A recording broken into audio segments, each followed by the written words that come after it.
problem. But when it comes to goats, we have our guys that are going to come out here today. I'm going to have Jamie come out here and get started. And she's got with her Cookie.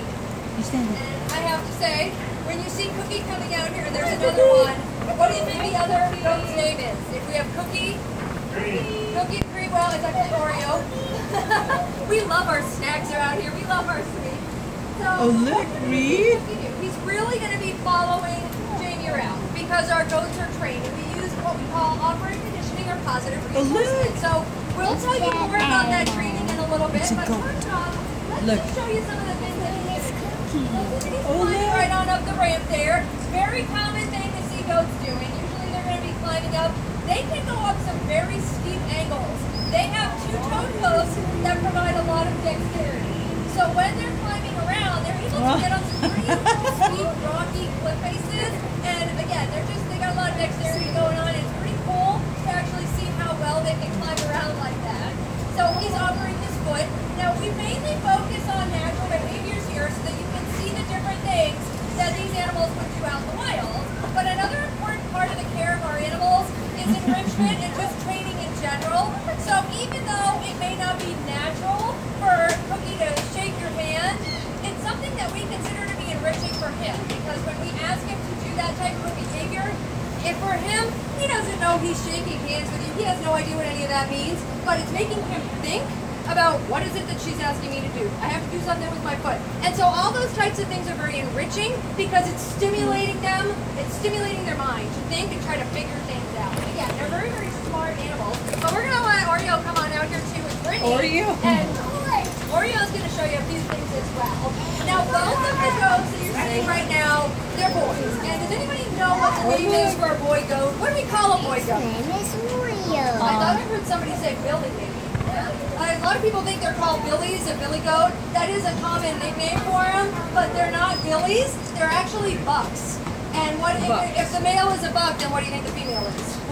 A doe, exactly. And we call them that. They're closely related to deer, so those are the other species, obviously, that we know as bucks and does. And that's why we refer to them in the same way.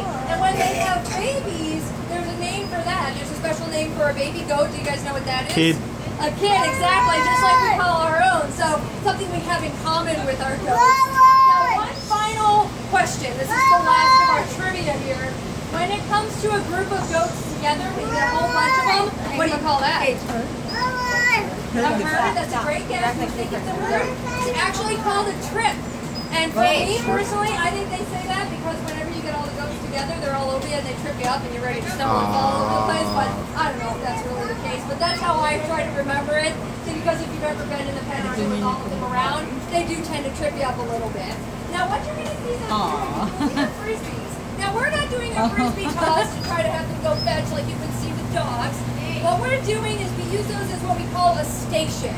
And remember, I said when you get a whole bunch of group of goats together, sometimes they trip you up a little bit.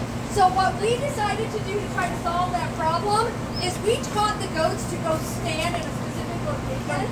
So if we toss those frisbees down, they all go and just plant their 2 front feet on there, and then they stay there. And it allows for us to be able to get in and move around a little bit easier when there's so many all at once. You can go in the petting zoo with a whole bunch of frisbees and toss them out, and they'll all just go stand there. So it's kind of a fun thing that we did just to try to structure things a little bit. Now something else you'll notice them doing, oh, let me see your... we're going to see if they'll show you their up behavior. And when it comes to these animals, you can see how tall he stands up on those hind legs. And that's because they're browsers, which means that in the wild they like to browse on a lot of the overhanging vegetation. They eat a lot of the leaves and whatnot, flowers. So they're constantly having to reach up to get that stuff, and it's a lot easier for them to reach it if they rear up on their hind legs. So you can see how strong they are. They're very, very, very agile, and again, they're able to stand up pretty tall. And you can see him doing that right there. It's pretty cool. And contrary to popular belief, goats don't just eat everything.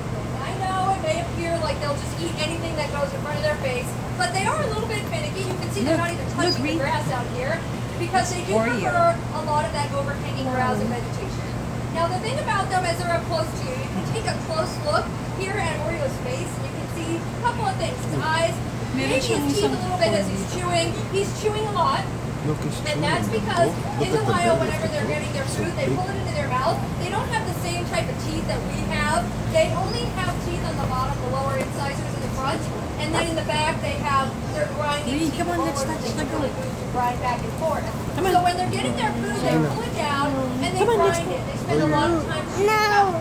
Then they swallow it down, and they have a 4-chambered stomach like a cow. They're a ruminant. So they swallow their food, and as it starts to get processed, they actually have to cough it back up and chew it some more in order to really get as much nutrients out of it as they possibly can, because they're really focusing on all of that roughage, and it helps them to digest it better and really get as much out of it as they can.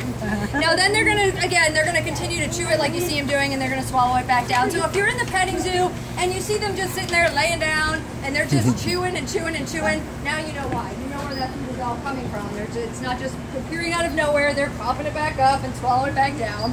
Now the other thing is, you can notice his eyes. Their pupils are a lot different than yours and mine. We have those round pupils. Theirs are more of a rectangular shape. And the reason for that is because they're a prey animal. So they have to have special vision in order to be able to watch their back, because other predators out there are trying to get them. So large animals, your tigers, you know, things like that. Large predators, wolves, things, those guys are trying to catch goats and whatnot.